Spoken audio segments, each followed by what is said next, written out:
Welcome to part 3 of chapter 13.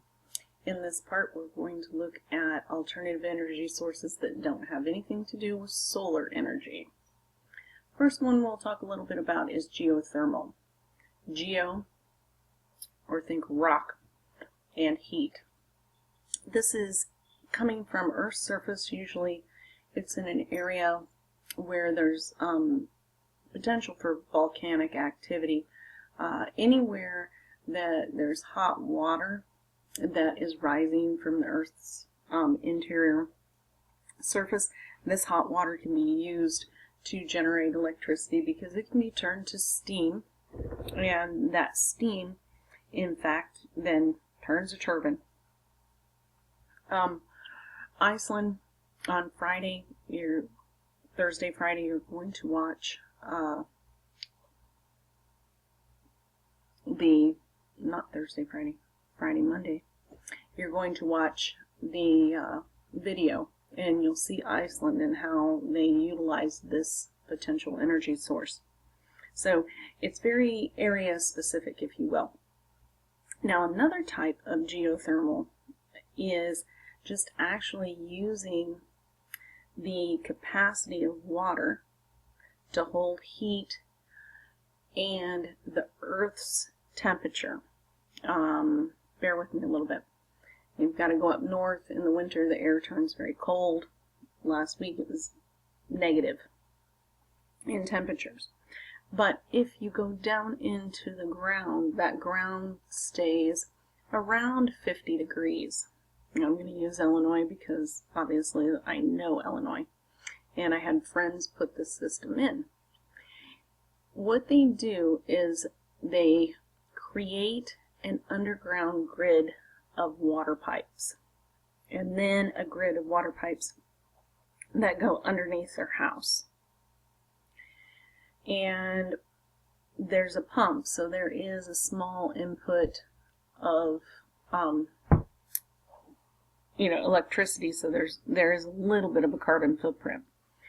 But the pump pumps water through these pipes. The ground naturally cools the water, or if you will, warms the water in the winter. 50 degrees is a lot warmer than negative 30.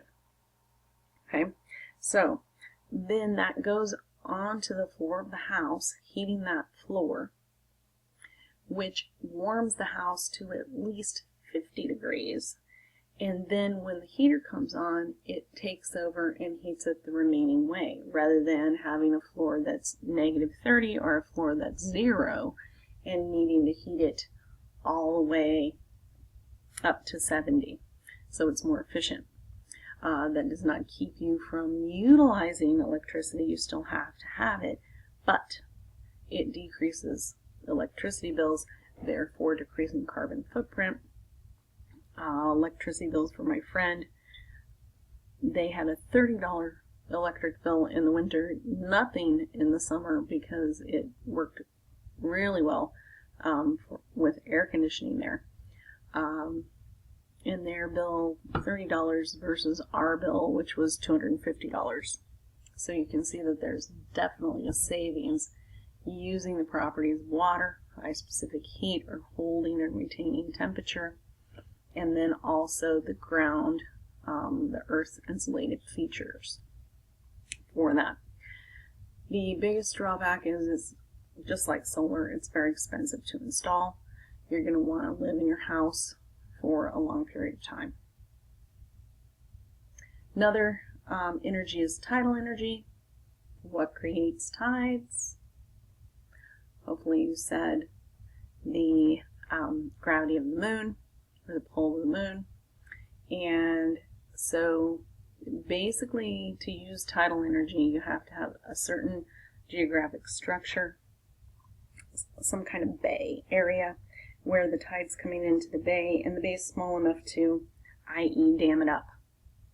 And so they have these little doors, and as the tide's coming in, they flip the doors down, and all the water comes into the bay. As soon as high tide's over, they flip the doors up, and the tide cannot be released except through the openings of the turbines. So then the tide pushes out through those turbines and creates electricity. We've talked about dams, and this is going to have the same potential environmental impact as dams, but maybe not to the extent that a dam would. But the effect is there. You're not having terrestrial devastation, but you can have fish get caught in the turbines, and you can have some thermal heating, but you better remember this is in the ocean, so you've got tides in the ocean, and a lot more ocean water than what you would be working with as far as a river. So the heating would be minimal. Again, you have to have a certain geographic location in order for this to work. There is a bay in France where this works quite nicely. Here's geothermal when you're looking at it and how it works. Basically, you've got a turbine, you do have pumps, and you are creating heat, turning the turbine.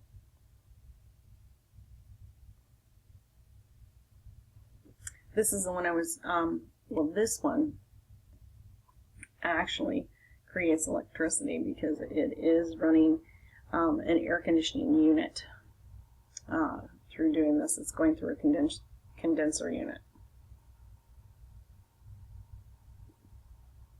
Or a heat unit. Sorry, this one's actually a heat unit, but it goes through a condensing unit.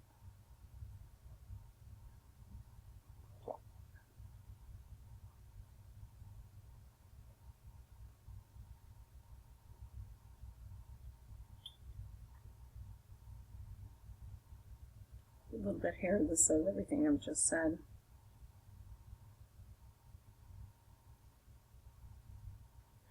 Hydrogen.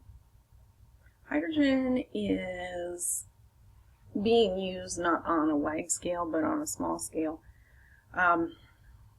There's no carbon emissions to do this if you can run it through a fuel cell. Now, if you have to use a fossil fuel type of energy, say electricity, to get this started, then you still have, carbon input or carbon footprint because to get the process started. So basically what you're doing is breaking hydrogen off of water. It's called electrolysis. So you're breaking hydrogen off of water, and the hydrogen goes into a cell, creates an electrical current, and you can turn a motor. This can be used for buildings, but it also can be used for transportation. And then when this process is done in a fuel cell, the spent hydrogens go back and reunite with oxygen and create water. So your waste product is actually water. So can be used. Problems? It requires, or it is relatively inefficient, and it's highly volatile. If we were going to do this, think of all the gas stations that we have. We've talked about infrastructure and how expensive it would be to change infrastructure. You would have hydrogen filling stations. So you would start out, and you would have hydrogen, and it would bond with, then you would have oxygen coming in as an intake. You wouldn't have to split the water, then use the hydrogen and then have oxygen to bond with the hydrogen. For a waste product, you would just have hydrogen in a tank, so you would be using that hydrogen from the tank. It would create the electrical current, and then you would have an intake somewhere that was sucking oxygen basically out of the atmosphere, creating the water. That would be the best for a car because you can go longer distances, but there again you have to create the infrastructure, and because it is highly volatile, Not everybody knows how to handle that stuff, so it could be a detriment. Okay, this is just showing electrolysis. Basically, you have to have electricity and something to cause hydrogen to be split from water. Say you're using water, and then you get the hydrogen. Again, it is used to create an electrical charge, if you will, and then it bonds back with oxygen, and does this in the presence of oxygen, and then cars would go around, instead of spewing out carbon monoxide and NOx, they would be spewing them with little trails of water all over. We're going to, after AP exam, we're going to play with some fuel, or hydrogen fuel cars. So we've got some little cars, and you can create the energy cell, and it's fun. So you'll get to see how this works. This is a diagram of how the cell works. Hydrogen going in, and you're actually going to have a little car that you put water in, and you're going to then somehow get electricity to it. And you'll either get electricity to it through a solar panel, if you choose, or you're going to hook it to a battery. Depends on whether it's raining that day or not, what we can do. And basically this is what's going to happen. That electricity then will break down the water, creating a cell full of hydrogen. You're going to see the cell go through the channel, or the hydrogen going through the channels, and the charge is created. You've got your electrons, you can see those going up, and then the spent hydrogen is going on through the cell, and then over in the other chamber is oxygen, and oxygen is going to pick up the hydrogens, and that will be your waste product.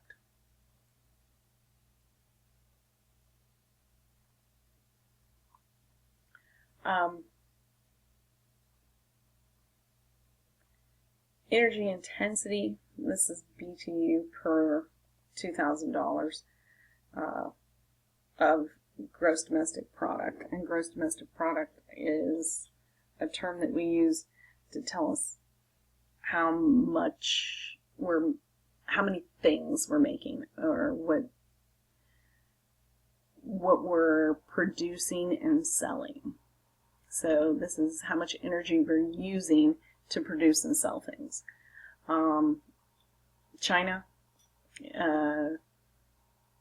is their energy intensity in 1980 versus now. Both of us have come down considerably. Canada has not come down in their in BTUs used. So they're not becoming as energy efficient as we are.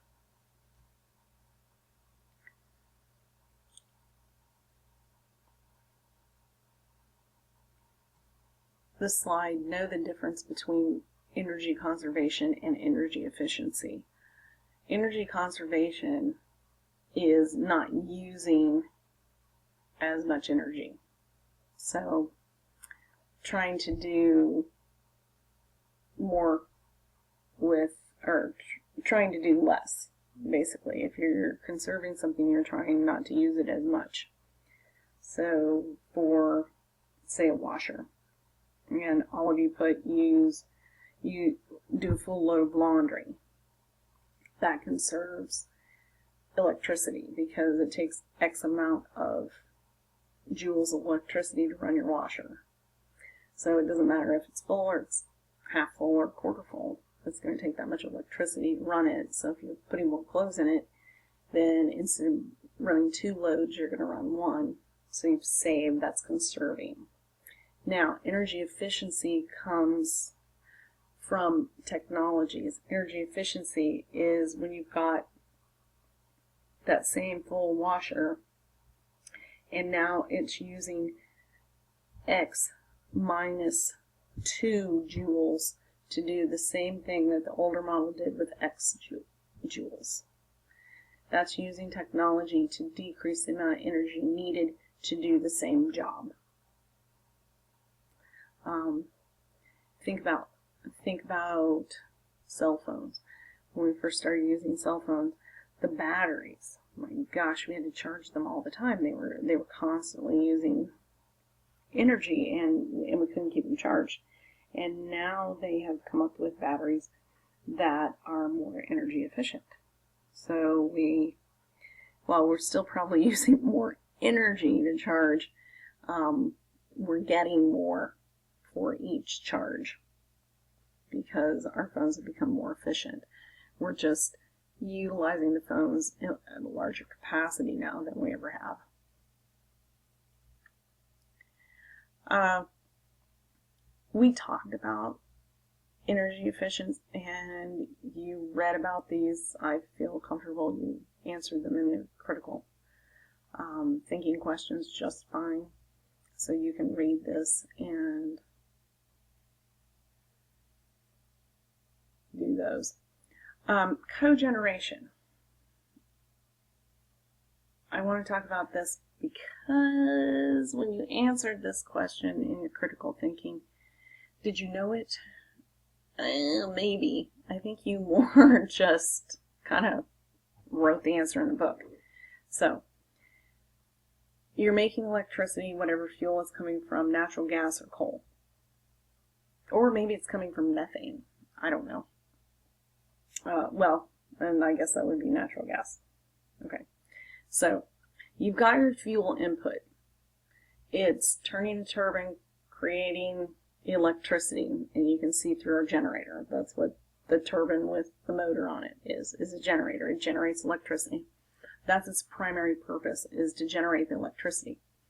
Well, as with any process, you're going to have heat that's put off. That generator is going to get hot. It's got moving parts. It's going to get hot in producing that electricity. So the waste heat, when it goes out, they actually recover it. It doesn't go, it's not just directly vented. They actually recover it and then use it in a multitude of ways. Maybe they heat another building. Maybe they heat hot water, create more electricity, use it to drive some kind of mechanical process. But they're actually using the waste. Okay, now this is where you need to understand. The fuel input has a carbon footprint. That carbon footprint is going to be the same whether it just made electricity or it has been used for cogeneration. It is the same. The carbon footprint does not lessen from that input of energy, whatever it is. However, where you get a reduction in carbon is because this added benefit or this added process was done with the same energy. So it decreases the total carbon. If I had to have fuel input to do the industrial process or to heat the hot water heater, and I let that go to waste, that's where you get it from. This in itself is not a reduction. The processing that you see, cogeneration, it just means you're using less carbon or less coal, less natural gas to heat hot water at the site. So the process itself is going to have a certain carbon footprint. The reduction comes from the fact that you're going to be using less. So you get more efficiency here, or a bigger bang for your buck. Okay? You can look at all the things that you need to do. Again, you had to do this for critical thinking, and you did quite well, so I'm not even going to talk about that. That's the end of the slideshow. See you in class.